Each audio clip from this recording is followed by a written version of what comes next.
एक सेठ अपने नगर का सबसे धनी और धार्मिक प्रवृत्ति वाला व्यक्ति था। सेठ के पास अधिक धन संपत्ति थी, किसी चीज की कोई कमी नहीं थी।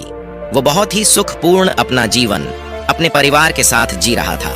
सेठ और उसकी पत्नी शुरू से ही असहाय लोगों की मदद करते थे। उन्हें एक समय का भोजन कराया करते थे, जिसके कारण उन्हें बहुत ही ज्यादा सुख की अनुभूति होती थी। वही वो दोनों साधु महात्माओं को बहुत मानते थे। उन पर उनका बड़ा विश्वास था। उनके नगर में जब भी कोई साधु महात्मा आते, वो उनसे मिलने, उनके उपदेशों को सुनने जरूर जाया करते थे और उन्हें स्वयं के घर ले आकर उनका आदर सत्कार भी किया करते थे। यदि सेठ के घर के पास से कोई भिक्षु जाता तो वो उसे भी अपने घर आने का आग्रह करते। इसी तरह बार बार एक सन्यासी उनके घर पर भिक्षाटन करने आ जाता है और अपनी भिक्षा पात्र आगे करके भिक्षा मांगता है। सेठ सन्यासी को देख उसे अपने घर आने के लिए आग्रह करते हैं। सन्यासी भीतर जाता है। सेठ और उसकी पत्नी उनकी आओ भगत में लग जाते हैं।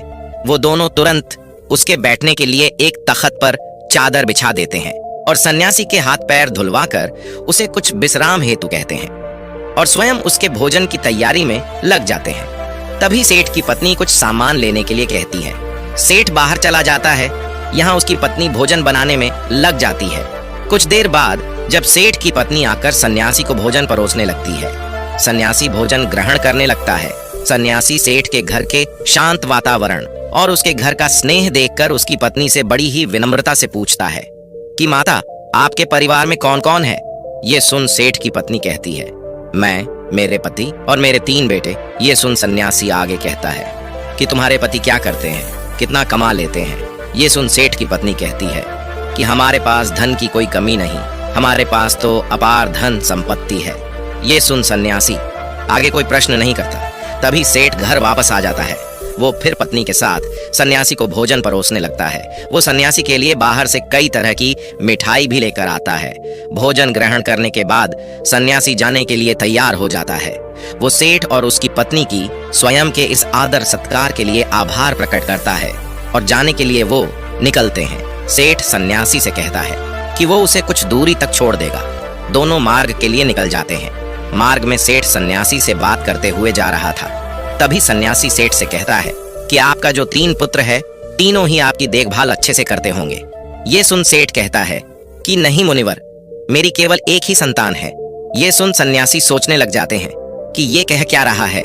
सेठ की पत्नी ने कुछ कहा था, सेठ कुछ और कह रहा है। फिर सन्यासी सेठ से कहता है कि आपके पास तो धन इतना है, आप इतने धनी हैं, सुख से होंगे। सन्यासी जानकर सेठ का उत्तर जानने के लिए ये बात करता है। तभी सेठ उत्तर देता है कि नहीं, मैं कोई धनी नहीं हूँ, मैं तो केवल 20,000 रुपए का ही मालिक हूँ। ये सुन सन्यासी को अब लगता है कि शायद सेठ या फिर उसकी पत्नी कोई एक तो उससे झूठ कह रहा है। फिर सन्यासी सेठ से पूछता है कि आपकी आयु क्या है? सेठ कहता है कि मैं 50 वर्ष का हूँ। यह सुन सन्यासी को लगता है ये तो सेठ एक वृद्ध है, इसकी आयु तो 70 से कम नहीं लगता है। लेकिन ये हर बार गलत उत्तर क्यों दे रहे हैं, झूठ क्यों बोल रहे हैं? यही सोच सन्यासी अब सेठ से कहता है कि आप इतने धार्मिक होकर भी झूठ बोलते हैं, असत्य का सहारा लेते हैं। आपको देखकर ऐसा लगता तो नहीं? ये सुन सेठ हैरानी से कहता है कि क्षमा करें मुनिवर, लेकिन मैंने आपसे क्या झूठ बोला है? मैंने तो आपसे ऐसा कुछ भी नहीं कहा। ये सुन सन्यासी कहता है कि जो कुछ भी मैंने आपसे पूछा वही प्रश्न मैंने आपकी पत्नी से भी किए, लेकिन दोनों के उत्तर अलग है। ये सुन सेठ कहता है कि कैसा प्रश्न मुनिवर? तब सन्यासी कहता है, मैंने आपकी पत्नी से पूछा था कि उनके घर में कौन कौन है, तो उन्होंने कहा कि आप दोनों के अलावा आपके 3 पुत्र हैं, लेकिन आप कहते हैं कि आपकी केवल एक ही संतान है। जब मैंने आपसे धन के बारे में पूछा कि कितना है, तो आपकी पत्नी ने बताया कि आपके पास बहुत धन है, आप इस नगर के सबसे धनी लोगों में से एक है, और आप कहते हैं कि आप बस 20,000 रुपए के ही मालिक है। अभी मैं जब आपकी आयु पूछी तो आप 50 वर्ष बता रहे हैं, जबकि देखने में आप 70 से अधिक के लगते हैं, यानी आपने झूठ कहा। ये सुन सेठ बड़े ही विनम्र स्वर में कहता है कि क्षमा करें मुनिवर, लेकिन झूठ बोलना पाप है। तो भला मैं आपसे झूठ क्यों बोलूंगा, और वो भी आप जैसे महात्मा से, जिन्हें मैं इतना मानता हूँ। ना तो मैंने कोई आपसे झूठ कहा, ना मेरी पत्नी ने, हमने तो बस सत्य बताया है। ये सुन सन्यासी कहता है कि लेकिन आप दोनों के सत्य अलग अलग क्यों हैं? ये सुन सेठ कहता है कि ये सत्य है कि मेरे 3 पुत्र हैं, लेकिन जो मेरी आज्ञा का पालन करता है वो केवल मेरा एक ही पुत्र है। बाकी दोनों को अपने माता पिता से कोई मतलब नहीं है। जो कुसंग में रहता है वो मेरा अपना कैसे, इसलिए मेरे लिए मेरी एक ही संतान है।